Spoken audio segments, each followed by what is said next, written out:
Bien, continuando entonces con nuestros dos videos, vamos a continuar entonces con los cálculos relacionados con este laboratorio de gases y estequiometría. Eh, para empezar, vamos a calcular experimentalmente o lo que ocurre realmente en esta reacción química entre el magnesio y el ácido clorhídrico. Queremos conocer en realidad cuál es el rendimiento de esta reacción. Pero para ello, como eh, es un gas, tenemos que recurrir a una fórmula que habla sobre el estado de los gases ideales, la ecuación de los estados de los gases ideales, donde la presión con el volumen es igual al número de moles multiplicado por una constante que es R multiplicado por la temperatura. Esta fórmula entonces nace de una serie de investigaciones anteriores que ya vamos a conversar en clases, pero existe una relación entonces entre las presiones, los volúmenes, la cantidad de materia y la temperatura. Entonces, ¿quién va a ser nuestra... otra cosa. Aquí las unidades de medida son importantes porque la constante R con la que vamos a trabajar está dado en atmósferas, litros sobre mol y Kelvin. Por lo tanto, todas las unidades de medida que vamos a utilizar en los otros parámetros tienen que coincidir entonces con las de nuestra constante R. Ya entonces esta fórmula, ¿cierto? La presión por el volumen es igual a los moles por R y por T, ¿cierto? O por la temperatura. Vamos a calcular en realidad la cantidad de moles experimentales que hemos obtenido en esta reacción. Entonces, ¿quién es el volumen? Vamos a utilizar entonces el volumen que registramos en la probeta, el volumen de este gas que al final vendría siendo el volumen del hidrógeno. ¿Ya? Este valor ya lo tienen registrado y como en la constante R está en litros, hay que transformar, ¿cierto?, este volumen de la probeta que está en ml a litros. La constante que ya les había mencionado, 0,082 litros atmósfera sobre mol y grados Kelvin. Ese vendría siendo el valor de R. ¿Quién es la temperatura? La temperatura entonces es la que ustedes registraron con sus termómetros en la fuente plástica, ¿cierto? Y la presión del hidrógeno va a estar determinada utilizando la ley de las presiones parciales. Entonces, esta ley, de acuerdo a esta ley, la presión del hidrógeno va a estar dada por la presión atmosférica menos la presión de la columna de agua más la presión de agua. Entonces, la presión atmosférica, vamos a asumir que es una atmósfera o 760 milímetros de mercurio. Aquí, ¿qué unidad de medida utilizar? Puedes utilizar cualquiera de las dos para hacer específicamente este cálculo, pero posteriormente lo vamos a necesitar en atmósfera. Por lo tanto, ahí tú verifica o puedes ver cuál de las dos unidades quieres trabajar específicamente para esta fórmula de las presiones parciales. Ahora, ¿cuál es la presión de la columna de agua?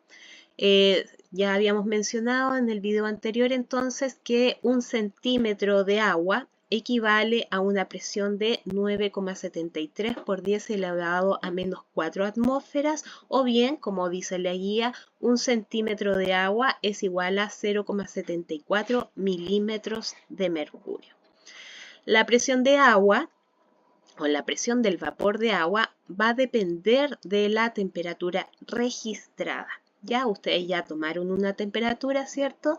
Y con esa temperatura ustedes van a ir a una tabla de vapor de agua que está ahí dispuesta en el laboratorio. Entonces, esta tabla, en una de sus columnas aparece la temperatura ¿ya? Y a partir de la temperatura ustedes van a poder registrar cuál es la presión del vapor de agua. Este valor está dado en milímetros de mercurio y si ustedes están trabajando con atmósfera, tienen que hacer esta conversión a atmósfera. Ya una atmósfera entonces es igual a 760 milímetros de mercurio, tal y como lo vimos en la clase de la cátedra anterior. Bien, lo importante es que cuando calcules las presiones parciales o la presión del hidrógeno, todas las unidades de medida deben ser iguales. Entonces, nuestra incógnita, ¿cierto? Es la cantidad de moles acá en la fórmula de los gases ideales y vamos a calcular del nitrógeno, me refiero a los moles del nitrógeno.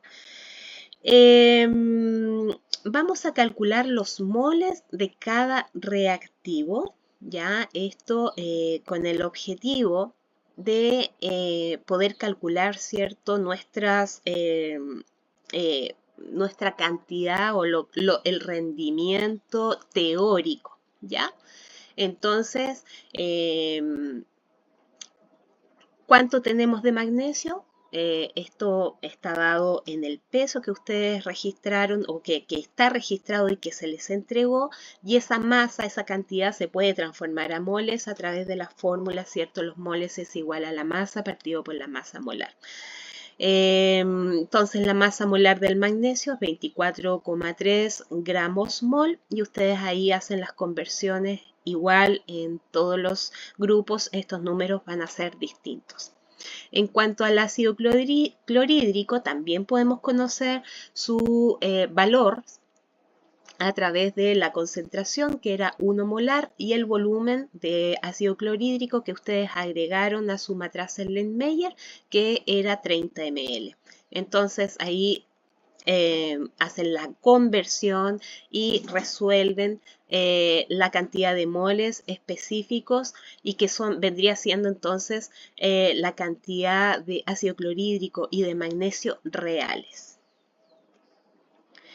En cuanto al rendimiento teórico, o la cantidad máxima de producto que debería, ¿cierto?, formarse, está dado, bueno, esto ya ustedes han trabajado, ¿cierto? Lo trabajamos en los módulos anteriores, esto es solamente un recordatorio, donde a partir de cada reactivo, ¿cierto?, pueden medir o pueden calcular cuánto teóricamente se debería haber formado de hidrógeno. Entonces, este rendimiento teórico nos va a servir, ¿cierto?, para calcular el porcentaje de rendimiento que vendría dado por esa fórmula. También que han trabajado donde el rendimiento real es dividido por el rendimiento teórico, se multiplica por 100 y nos va a dar el porcentaje de rendimiento. ¿Ya? Entonces, el rendimiento real es la cantidad de producto efectivamente que se obtuvo, ¿ya? Ahí que ustedes calcularon a través de la fórmula de los gases ideales, y el rendimiento teórico es el paso anterior donde ustedes calcularon a través del reactivo limitante, ¿cierto? Quien es el que determina el rendimiento de la reacción, y van a poder calcular el porcentaje de rendimiento. Bien, y con eso entonces estaríamos terminando con estos dos videos explicativos acerca del laboratorio número 4 de gases y estequiometría. Muchas gracias.